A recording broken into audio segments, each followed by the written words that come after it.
آج کے اس پروگرام میں اپنے ناظرین کو ویلکم کرتا ہوں، خوش آمدید کہتا ہوں، اور یہ بتاتے ہوئے کہ گزشتہ 2 پروگرام میں نے ذرا ہٹ کر کیے تھے، اور جو سلسلہ ہمارا سائنس اسٹڈیز یا آن سائنس اسٹڈیز کے سلسلے میں چل رہا تھا، اس کو آج پھر ہم ریزیوم کریں گے۔ چنانچہ آج کا جو موضوع ہے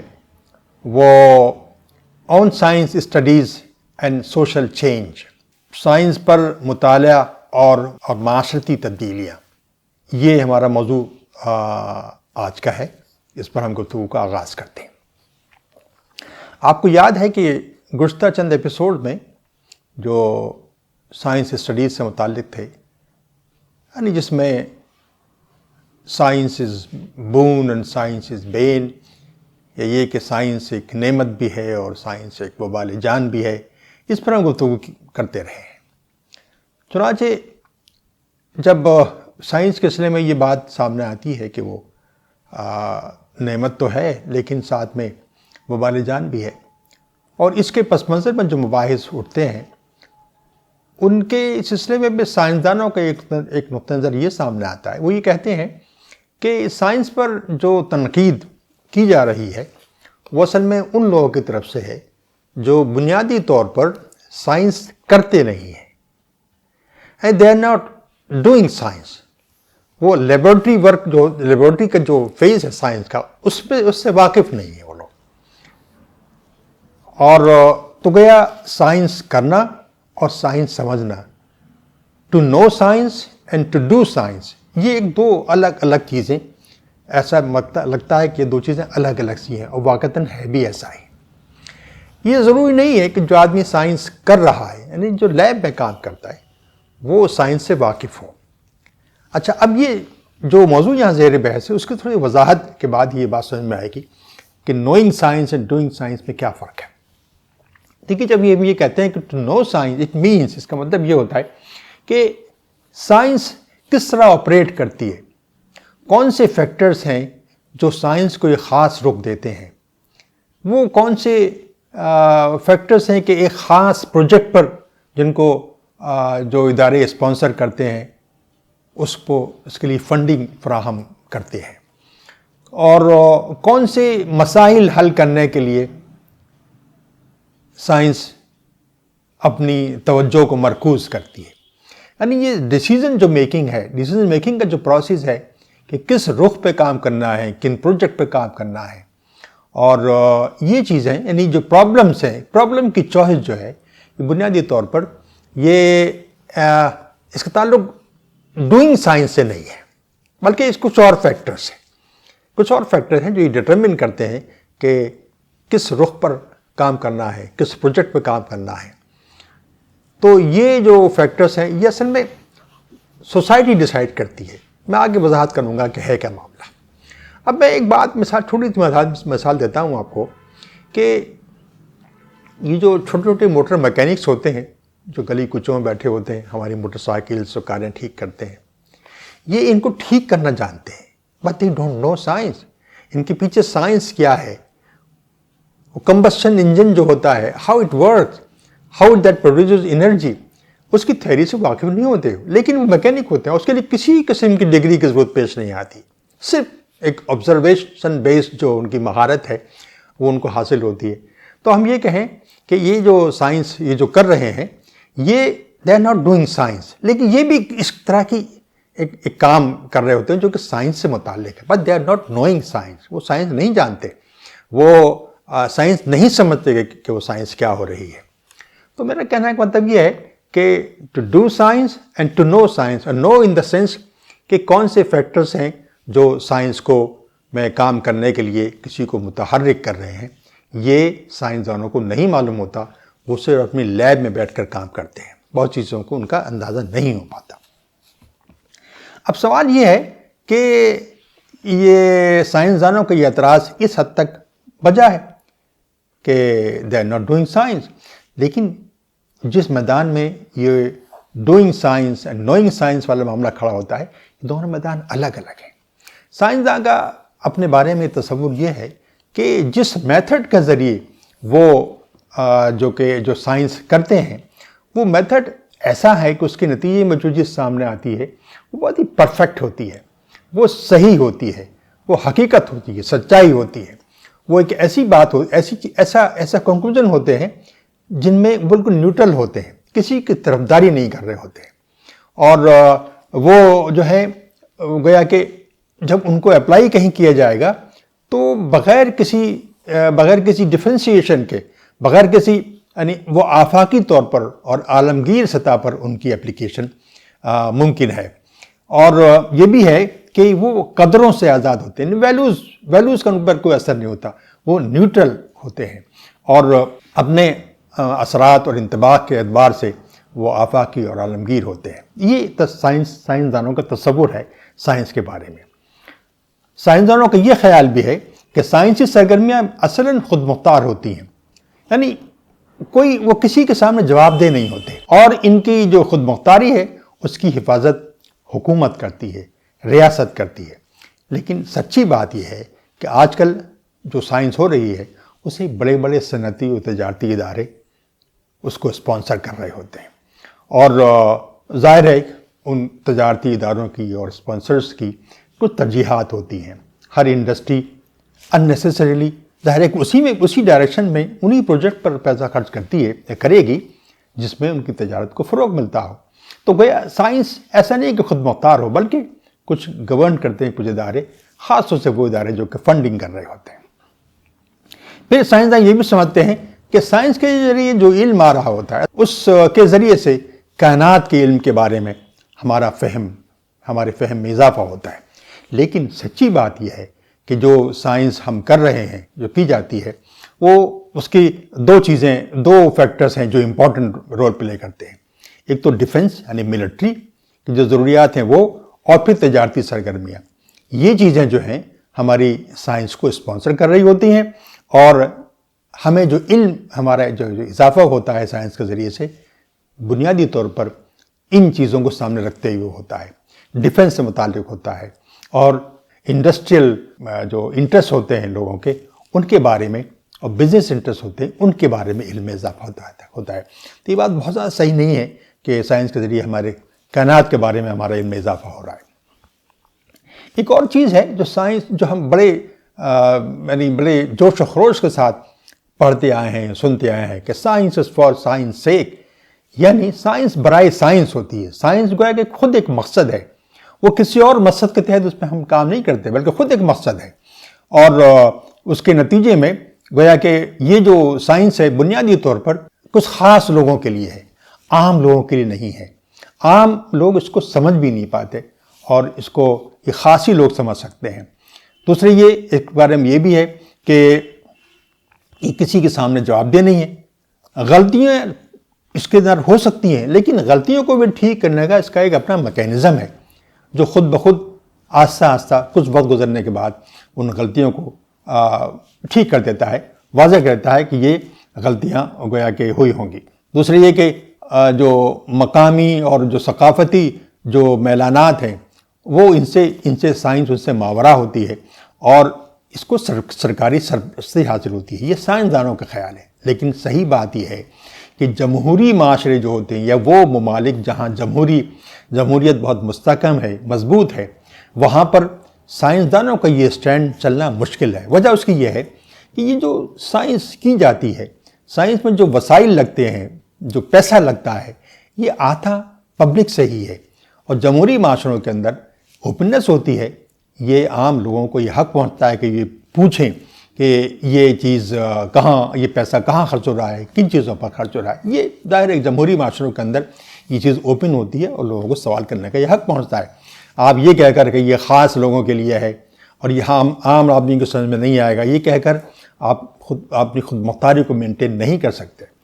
پھر ایک اور بات یہ ہے کہ ان کا خیال یہ ہے سائنسدانوں کا کہ جیسے جیسے سائنس کی جو ٹیکنیکس ہیں،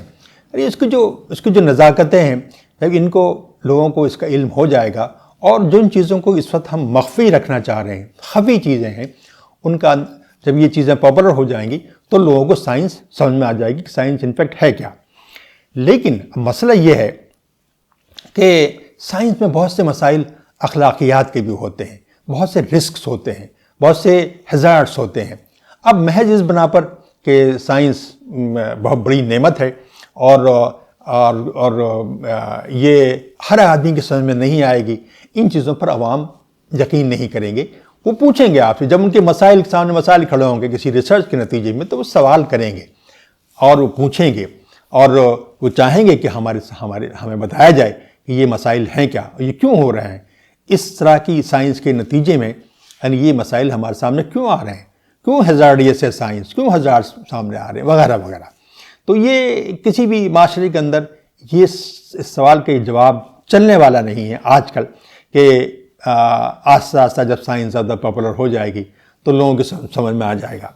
وہ اس سے پہلے ہی جاننا چاہیں گے کہ مسئلہ ہے کیا۔ اچھا، اب دیکھیے ایک بات اور بھی ہے کہ یہ بات تو ہم جانتے ہیں، یقین کر لیتے ہیں کہ سائنسدان اپنے میدان کے اندر بڑے ماہر ہوتے ہیں اور یقین اس میں کوئی شک نہیں، لیکن مسئلہ یہ ہے کہ یہ جو سوالات کھڑے ہوتے ہیں، یعنی انسان جاننا چاہتا ہے، جو ہزارڈس ہیں ان کو فیس کرتا ہے، اور جو دوسرے مسائل ہیں جو سائنس کے نتیجے میں آتے ہیں سامنے ان کو فیس کرتا ہے، تو وہ جاننا چاہتا ہے کہ سائنس میں ہو کیا رہا ہے۔ اس کے نتیجے میں ہوا یہ ہے کہ سائنسدانوں اور نان سائنس جو پروفیشنس ہیں، جو نان سائنس جو علم کے جو نان سائنس ڈومینس ہیں، ان میں ایک قسم کا خلا پیدا ہو گیا ہے۔ اس خلا کو ظاہر یہ خلا تو پر ہونا ہی ہے، چنانچہ اگر سائنسداں خود جب سامنے نہیں آئیں گے تو پھر یہ ہوگا کہ دوسرے لوگ، دوسرے پروفیشن سے لوگ، دوسرے ڈومین سے لوگ آئیں گے اور سمجھنے کی کوشش کریں گے۔ تو اصل میں ہوا یہی ہے کہ جو نان سائنس کے جو فیلڈس ہیں، اب اس میں سوشیولوجی ہے، اس میں فلسفی ہے، اس میں تاریخ ہے، ہسٹری ہے، اور کوئی بھی ڈسپلن ہو سکتا ہے، ان سے وابستہ افراد نے سائنس کو سمجھنے کی کوشش کی ہے کہ ہاؤ ڈز اٹ ورک۔ مطلب یہ ہے کہ لیبورٹری میں ایک تو کام وہ ہے جو کہ آدمی میکینیکل یعنی ٹیکنیکل جو آسپیکٹ ہے کام کرنے کا وہ ہو رہا ہے، اس کو ان کو سمجھنے کی ضرورت نہیں ہے۔ ایک اس میں سوال یہ ہوتا ہے کہ مثال کے طور پر جب آدمی سائنس میں کام کرتا ہے تو اپنے بہت سے نوٹس لیتا ہے، اپنی ڈائری کے اندر نوٹ کرتا ہے، اور جب اس اپنے ورک کو کسی پیپر کی شکل میں شائع کرنے کی کوشش کرتا ہے تو وہ تمام آبزرویشن جو اسے نوٹ کیے ہوتے ہیں وہ اس پیپر کا حصہ نہیں بنتے، ان میں کچھ چیزوں کو وہ چھوڑ دیتا ہے، اس لیے کہ وہ ریلیونٹ شاید اس کے نزدیک ریلیونٹ نہیں ہوتی۔ جو پیپر میں جو چیز آتی ہے وہ بنیادی طور پر وہ مکمل طور پر ٹروتھ نہیں ہوتا، بلکہ ٹروتھ تو وہ ان نوٹس میں آتا ہے، وہ لکھا ہوتا ہے جو ایک ریسرچر کام کرتے ہوئے جن کو نوٹ کرتا ہے، اور کچھ لوگوں کو کچھ چیزوں کو چھوڑ دیتا ہے اور کچھ چیزوں کو وہ اس میں شامل کرتا ہے۔ اور اس طرح سے مجھے یاد آ رہی ہے کرسٹینا کی لکھی ہوئی کتاب سائنس مینوفیکچرڈ یا مینوفیکچرنگ سائنس،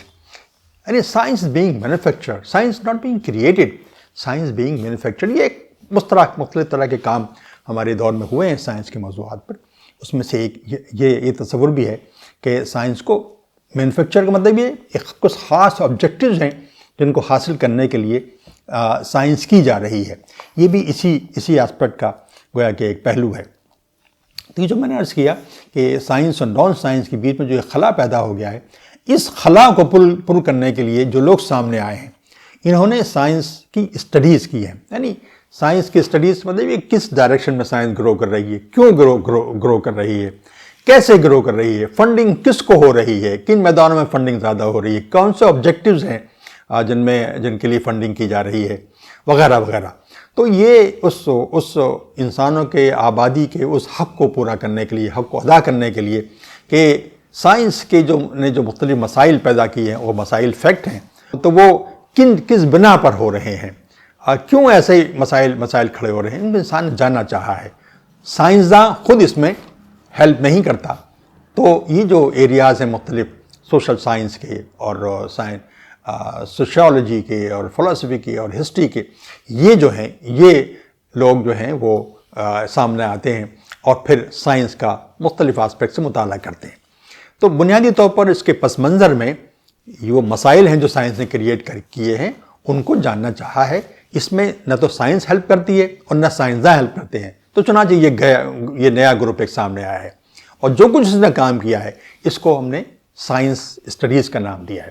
اب دیکھیں دو طرح کی چیزیں ہیں، گو کہ یہ فیلڈ تقریباً 1940 سے شروع ہو چکا تھا،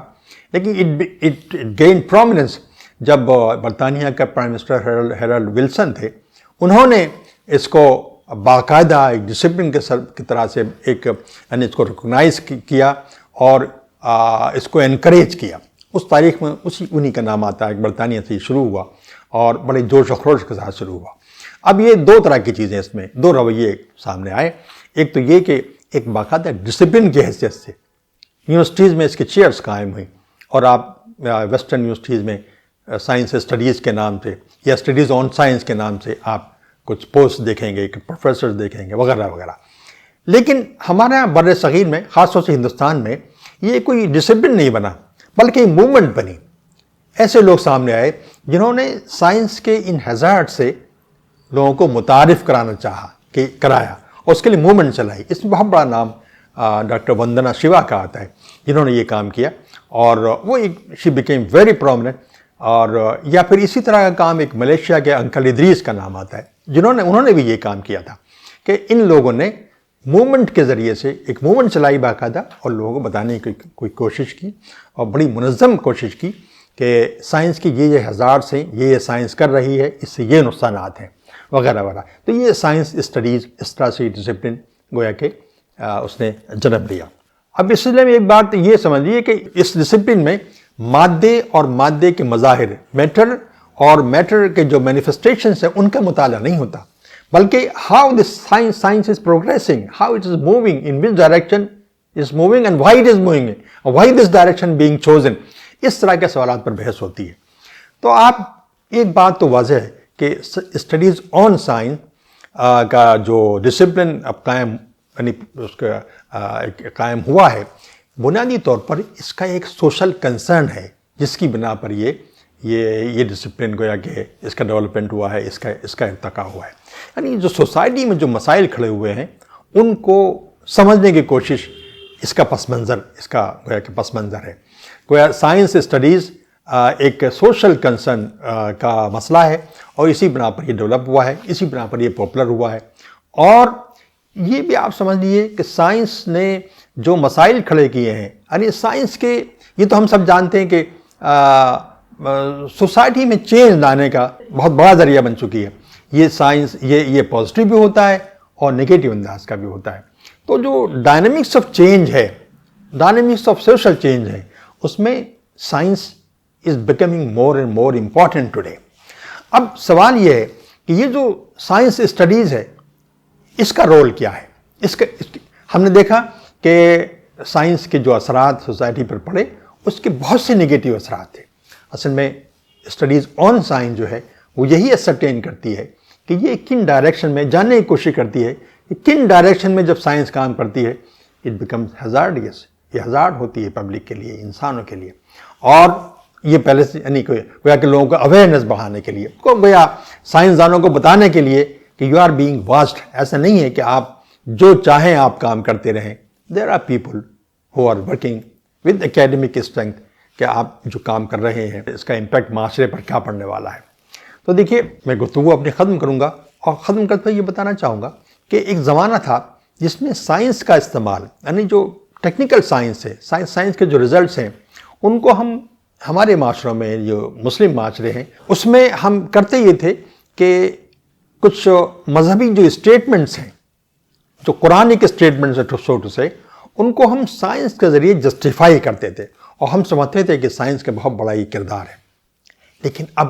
صورتحال بدل رہی ہے. ڈائنامکس آف سوشل چینج میں یہ جو آن سائنس اسٹڈیز ہیں یہ انکریزنگلی امپورٹنٹ ہوتے چلی جا رہی ہیں. اور پہلے ہم سائنس کو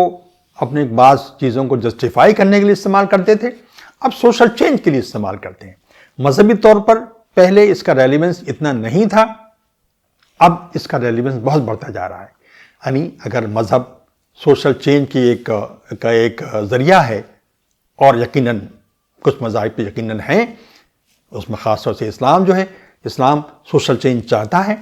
تو اب ہمیں یہ سمجھنا ہماری بہت امپورٹنٹ ہو گیا ہے کہ سائنس اس میں کیا رول پلے کر رہی ہے. سائنس نے رول پلے کیا ہے، وہ سامنے ہے، تو واضح ہے. تو اب آن سائنس اسٹڈیز کے ذریعے ہم اس کی ڈائنامکس کو سمجھنے کی کوشش کرتے ہیں یا کر رہے ہیں کہ سوشل چینج جو کہ مذہب کا ایک مقصد ہے، اس میں آن سائنس اسٹڈیز کا رول کیا ہے اور کیا ہو سکتا ہے، یا آن سائنس اسٹڈیز میں کیا چیز مزید ایڈیشنز اس میں ہونے چاہیے، اس کی کون سی ڈائمنشن پر ہمیں مطالعہ کرنا چاہیے، سمجھنا چاہیے، تاکہ یہ جو سوشل چینج کی ڈائنامکس ہے، جو مذہب کا ایک گویا کہ مقصد ہے، اس میں یہ مطالعات ریلیونٹ ہو سکیں۔ اس کے دوسرے مختلف پہلو جو اس سے متعلق ہیں انشاءاللہ ہم آئندہ کے ایپیسوڈ میں سامنے رکھیں گے۔ فی الحال اتنا، اور اللہ ہمارا آپ کا سب کا حامی و ناصر ہو۔